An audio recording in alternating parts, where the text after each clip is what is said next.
Senhor Shimi, pronto para prosseguir?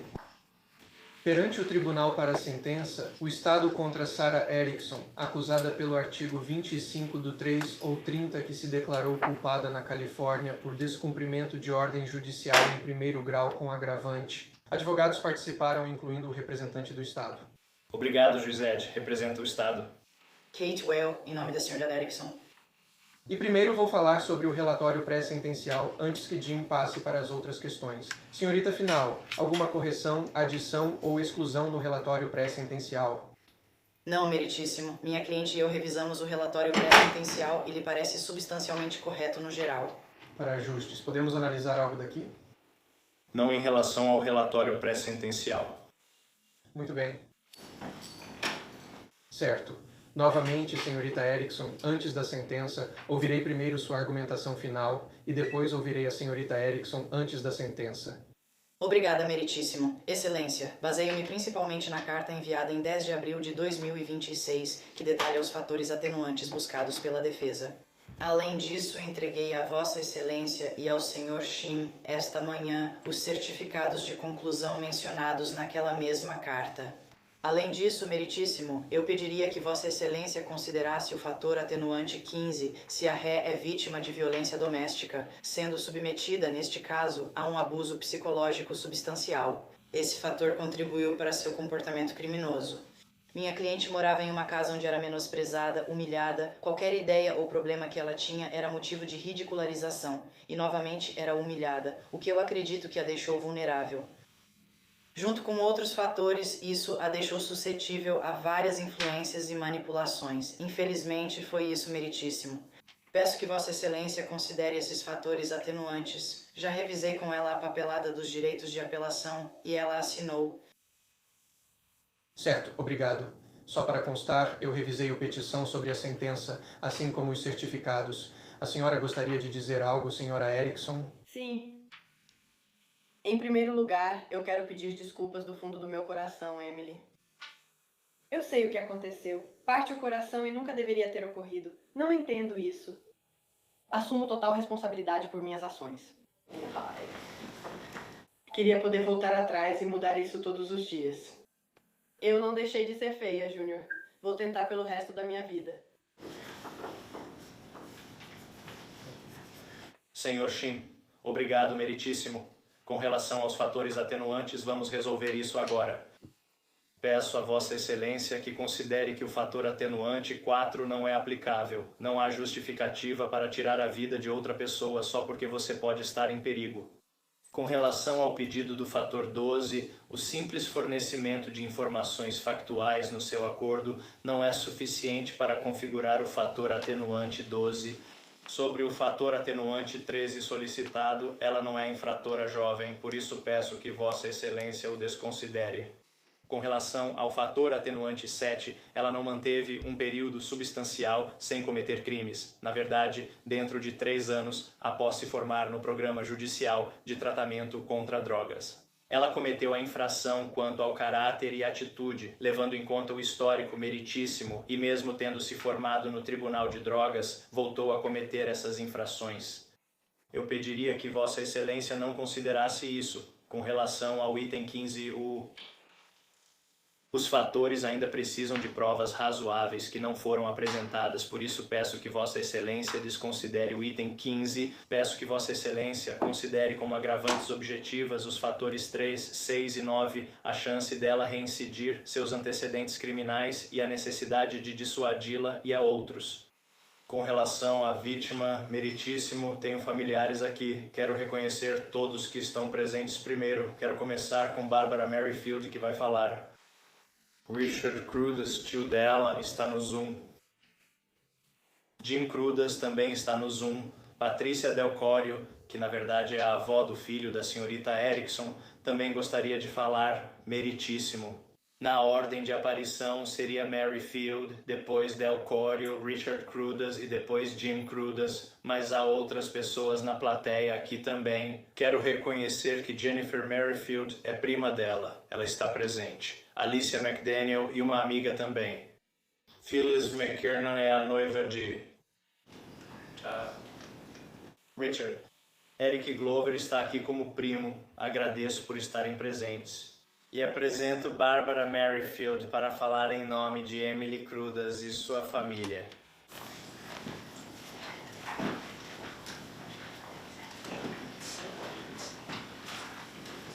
Bom dia, meritíssima. Meu nome é Barbara Merrifield. Eu sou uma das tias da Emily. Desculpe, deixe-me só me levantar. Pode pegar. Meritíssimo, ao receber a ligação de que a Emily tinha morrido, quase desabei. Eu soube imediatamente que a Sarah estava envolvida. A mãe dela fez um testamento antes de morrer e me deixou responsável, pois não queria que a Sarah cuidasse disso. Tenho um vídeo comprovando. Não sou o único dizendo isso, pois ela sabia que algo aconteceria, meritíssimo. Certo, a Emily admirava a Sarah, mesmo com tudo o que a Sarah sempre fez com ela a vida toda. A Sarah amava a irmã mais velha. Quer dizer, a Emily amava a irmã mais velha. Ela fazia de tudo para tentar fazer a Sarah amá-la de volta, certo? A senhora não imagina, meritíssima, o impacto disso em toda a família, inclusive nos filhos da Sarah. Isso arruinou a vida deles. Não sei se ela pensa no que fez com os próprios filhos, mas isso também arruinou a vida deles. Como é que você conseguiu injetar fentanil na sua irmã sabendo que essa substância mata pessoas? Como você pôde fazer isso com a sua irmãzinha, Sarah? Não bastava já ter amarrado ela por dias. Recebi uma ligação à noite fora da cidade dizendo que ela estava amarrada há dias. Pedi que ligasse para a polícia. Achei que isso já era ruim o bastante. Mas logo depois ela é morta. Se fosse por mim, meritíssimo, eu nunca deixaria essa mulher sair da cadeia, porque ainda seria pouco diante do que fez com a Emily. Olha, na minha opinião foi premeditado e por ganância. Como ela pôde abalar tantas vidas? Olha, Emily era uma menininha tão linda, tão feliz. Todo mundo simplesmente a adorava. Tudo isso foi por necessidades financeiras. Eles tinham tudo de que precisavam. Herdaram uma casa, dinheiro, tudo. Mas Sarah fez questão de se livrar de Emily para poder ficar com tudo isso. Certo, só queria deixar isso claro, meritíssimo. E só mais uma coisa. E não estou dizendo isso só sobre Emily. Eu fui uma tia incrível para Sarah. Eu sempre estive presente para Sarah desde o dia em que meu irmão conheceu a mãe dela, para Sarah e para os filhos dela. Então não estou tentando ser, sabe, nada demais aqui. Sarah sabe o quanto eu a amava e tudo o que fiz por ela. Agora só quero justiça para Emily. Obrigada.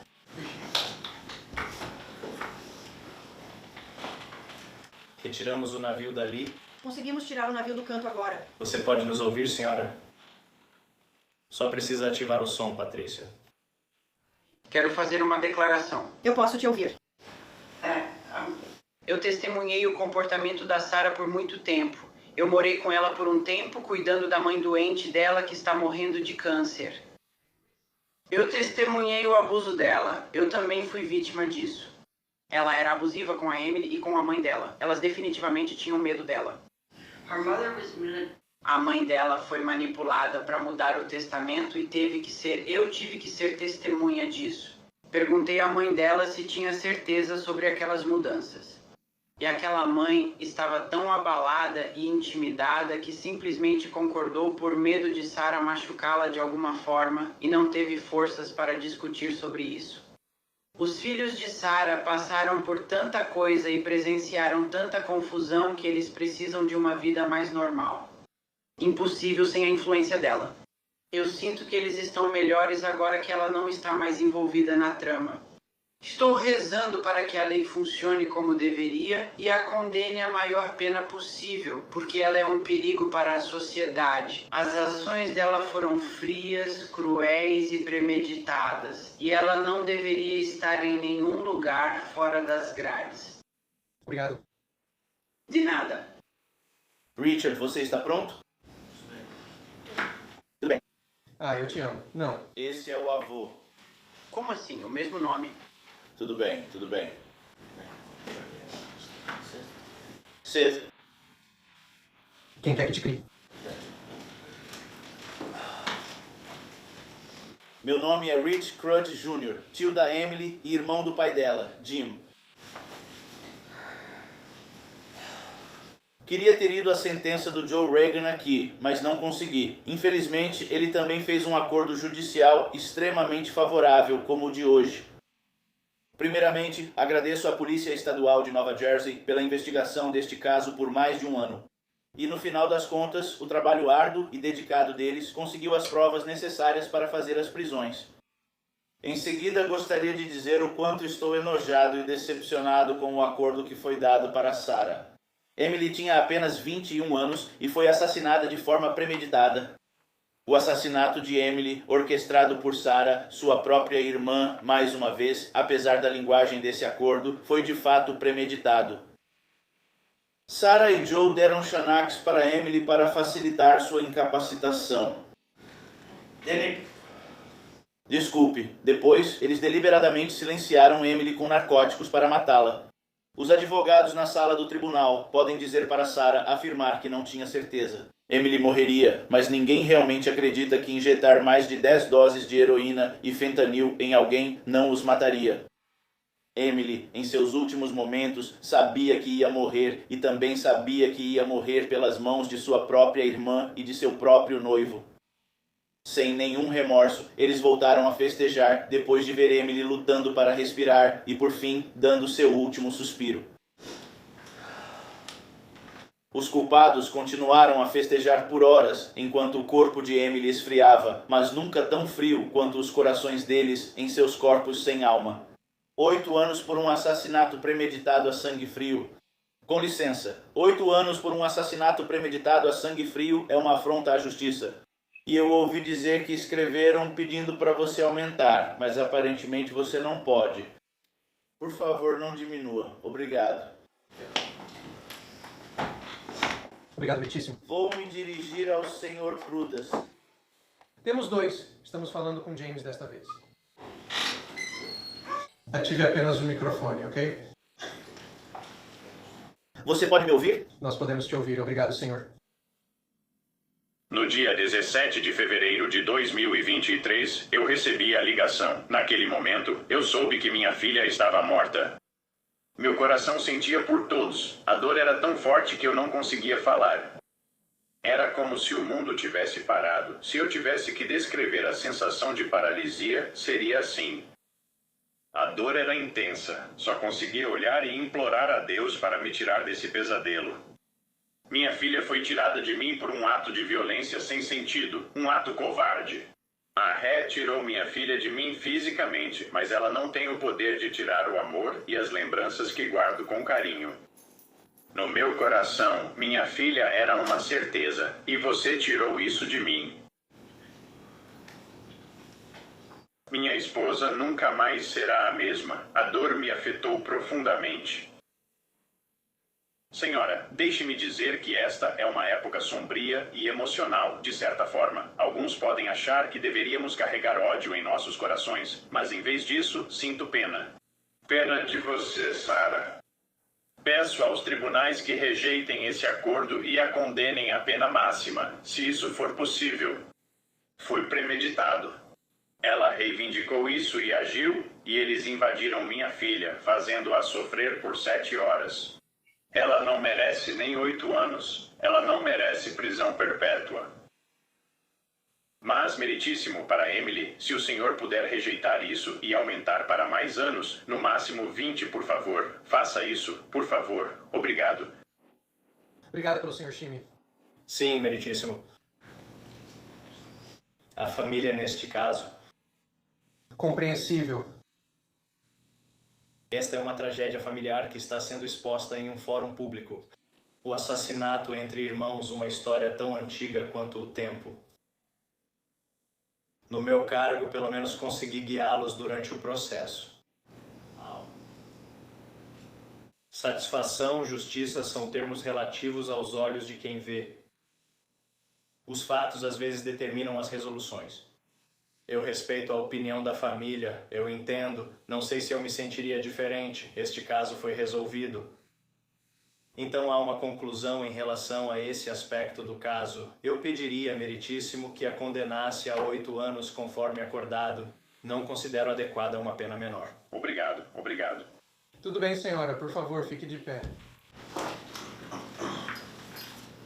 37 anos, é divorciada, tem filhas gêmeas de 7 anos. E elas estão sob a guarda do pai, Hel, e tem um filho, também de 17 anos, de um relacionamento anterior, que está sob a guarda do tio paterno. A Ré recebeu seu certificado de equivalência do ensino médio. No momento da confissão, a Ré, que era meia-irmã da vítima, BC, admitiu ter injetado nela uma dose letal de fentanil. Esta decisão de sentença é baseada em parte nas informações contidas no relatório de investigação para a definição da pena ou nas informações contidas no registro do tribunal. O tribunal identifica o terceiro agravante, risco de o réu cometer novos crimes por estes motivos. A senhorita Erickson participou de um programa judicial de recuperação de 2017 a 2020. Ela foi presa em 2009 no condado de Atlanta e sentenciada a 2 anos de liberdade condicional. Segundo sua ficha criminal, ela foi presa na Flórida por posse de substância controlada e relatou ter passado 7 meses na cadeia do condado. O desfecho é desconhecido, mas o histórico convence o tribunal da probabilidade de reincidência da ré. O tribunal considera o fator agravante 3 substancial e o 6 presente devido à gravidade e extensão das condenações anteriores, conforme listado. Atribui peso substancial a isso. Com as provas já discutidas, o tribunal considera o agravante 9, pois a dissuasão geral e específica tem peso substancial. O tribunal não encontra fatores atenuantes aqui. O tribunal considera fatores agravantes não apenas pela quantidade, mas também pela qualidade e natureza deles. Os fatores agravantes claramente e substancialmente superam a ausência de fatores atenuantes. Este foi um acordo negociado com o réu pelo Estado. Assim, isso recebe uma presunção de razoabilidade. E como o Sr. Shim indicou, uma coisa que o tribunal não sabe é quão forte era o caso do Estado. E isso é levado em consideração ao chegar à recomendação final do acordo. E posso dizer a vocês que, por mais forte que vocês achem que o caso possa ser, pessoal, esses são casos extremamente difíceis para o Estado provar. O tribunal considera apropriada a recomendação de sentença contida no acordo e ela será cumprida. O tribunal ouviu as seguintes pessoas. Ouviu o depoimento do Barbara Merrifield. Ouviu o depoimento de Patrícia Del Corio, Richard Prudus e Jim Prudus. E obrigado a todos vocês por terem a coragem de comparecer a este tribunal hoje e dizerem o que pensam. Eu sei que isso não deve ter sido uma tarefa fácil para nenhum de vocês. Hoje é um dia solene e difícil. Estamos aqui não apenas para impor uma sentença, mas para reconhecer a profunda perda sofrida por vocês, familiares. E nenhuma palavra minha jamais irá restaurar o que foi tirado de vocês. A ausência que vocês carregam é imensurável, e a dor dessa perda é algo que o tribunal reconhece plenamente. Para a família, a vida da ente querida importava. Ela era mais que um nome em um processo. Ela era uma pessoa com esperanças, relacionamentos e um futuro que foi injustamente tirado. O luto que vocês todos enfrentam é real e duradouro. O tribunal reconhece a força necessária para que todos estejam aqui hoje, presencialmente ou não. A sentença é guiada pela lei e também é guiada por princípios de justiça, responsabilidade e proteção da nossa comunidade. A sentença imposta hoje reflete a gravidade do dano, o dano causado e a necessidade de responsabilizar a ré e torná-la responsável por suas ações. Não é uma medida do valor da vida perdida, porque esse valor está além de qualquer medida. Embora a decisão do tribunal não possa trazer uma cura completa, espero que ela proporcione algum grau de encerramento e reconhecimento. Que sua perda foi reconhecida, suas vozes foram ouvidas e que a justiça, conforme definida pela lei, foi cumprida. A memória do seu ente querido perdura além da sala do tribunal. Nada do que aconteceu hoje diminui isso. O tribunal estende suas mais profundas condolências a vocês e espera que, com o tempo, possam encontrar um pouco de paz. O tribunal sentenciará o réu conforme segue, quanto à acusação 1, conforme alterada. 8 anos na penitenciária estadual de Nova Jersey, nos termos da lei que veda a liberação antecipada. A senhora deve cumprir 85% da pena, cerca de 6 anos e 10 meses, antes de poder ter liberdade condicional, seguida de 5 anos de supervisão da liberdade condicional. Tolerância à liberação será acreditado 445 dias BCCA 50 SSCP 75 LEDF. O réu deve fornecer uma amostra de DNA. O tribunal irá arquivar as demais acusações.